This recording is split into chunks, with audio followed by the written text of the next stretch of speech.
प्रतिनिधि मंडल का अध्यक्ष, जिला हमारे नगर पालिका परिषद के भारती के पति गला फाड़ फाड़ के कह रहे लोग आएंगे, न लोग हैं। 15 करोड़ हम दें, 15 लोग बनाए। कहीं ना कहीं जनता का विश्वास हमने खोया है। ताजा बयान भाजपा के कद्दावर माने जाने वाले नेता और बालाघाट के विधायक गौरीशंकर बिसेन का है, जो यह बताने से जरा भी गुरेज नहीं कर रहे हैं कि 15 करोड़ के काम स्वीकृत कराने पर हमारे नगर अध्यक्ष 15 लोग भी कार्यक्रम में नहीं बुला पा रहे। दरअसल आयोग के अध्यक्ष गौरी भाऊ यहीं पर नहीं रुकते हैं, बल्कि वह तो आगे यह भी बताते हैं कि हमारे कार्यक्रम में लोग नहीं आ रहे हैं। इसका मतलब साफ है कि जनता का विश्वास हम खोने लगे हैं। भाऊ के इस ताज़ा राजनीतिक बयानों के चाहे जो मायने निकाले जाए, लेकिन यह बात भी सब आने सच है कि लंबे समय से सत्ता का सुख भोग रहे भाऊ के खिलाफ अब आम जनता में नाराजगी भी दिनों दिन बढ़ने लगी है। इसे लेकर भले ही वह अपने ही पार्टी के लोगों को निशाने पर ले रहे हो, लेकिन इस बयान का सिर्फ इतना सा मतलब नहीं है। इसी के चलते भाऊ अपने कार्यक्रमों में कभी अधिकारियों पर खींच निकालते हैं तो कभी अपने ही पार्टी के कार्यकर्ताओं पर। वाह वाह, बहुत अच्छा देश, बहुत अच्छी जगह। 33 पार्षद नहीं है, जो नहीं उनके नाम कर देते, एक को पैसा नहीं मिलता। अध्यक्ष जी, आज आपके जितने पार्षद उनके मुझे सूची चाहिए, और जो नहीं उनके मोबाइल नंबर चाहिए नाम के साथ।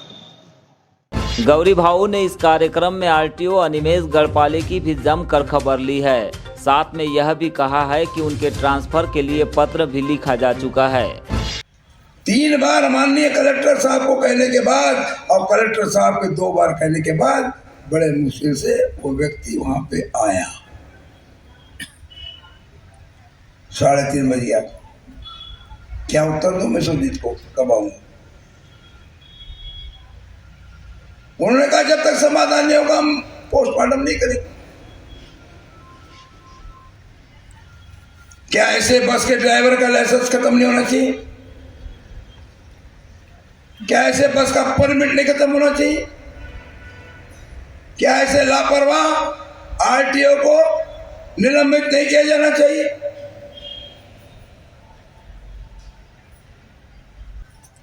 आज मैंने आपके आरटीओ को ट्रांसफर के लिए परिवहन मंत्री को पत्र लिख दिया, फोन कर दिया। आए आरटीओ बालाघाट गढ़पाली, क्या नाम है? जो आपने ले उसी को, बालाघाट के आरटीओ को मेरे पार्टी के पूर्व मंडल के अध्यक्ष और वर्तमान में जनपद पंचायत के उपाध्यक्ष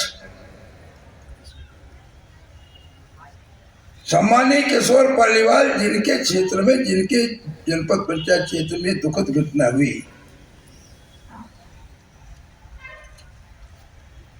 उनका घटना तो हो गई। हमने थोड़ा देर अपना विरोध करके अपनी माँ के शरीर को अपने घर में रख लिया है, फ्रिज में रख दिया है।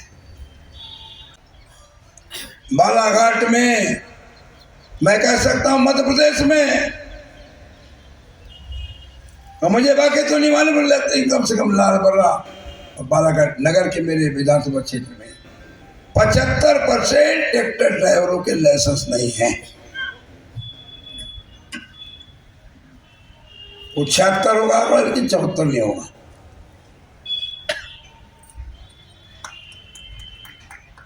क्या कर रहा है आरटीओ? एसपी साहब, यदि हम नक्सलाइट में काम कर रहे हैं तो आपका विजय ढाबर क्या कर रहा है?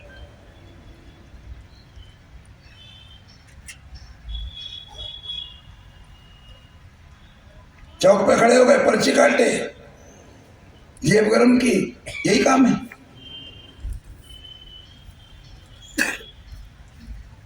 पुलिस वाला, दुनिया सब देखती है,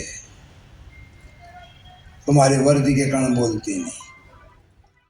भाऊ ने अपने ही विधानसभा में निवासरत एक महिला की मौत पर भले ही दुख जताते हुए यह बयान दिया हो, लेकिन इसकी कोई गारंटी भी नहीं है कि दूसरा आरटीओ जब बालाघाट आए तो वह ईमानदारी से ही काम करेगा, क्योंकि यहाँ आरटीओ विभाग में तो वर्षों से सब कुछ भगवान के भरोसे ही चल रहा है।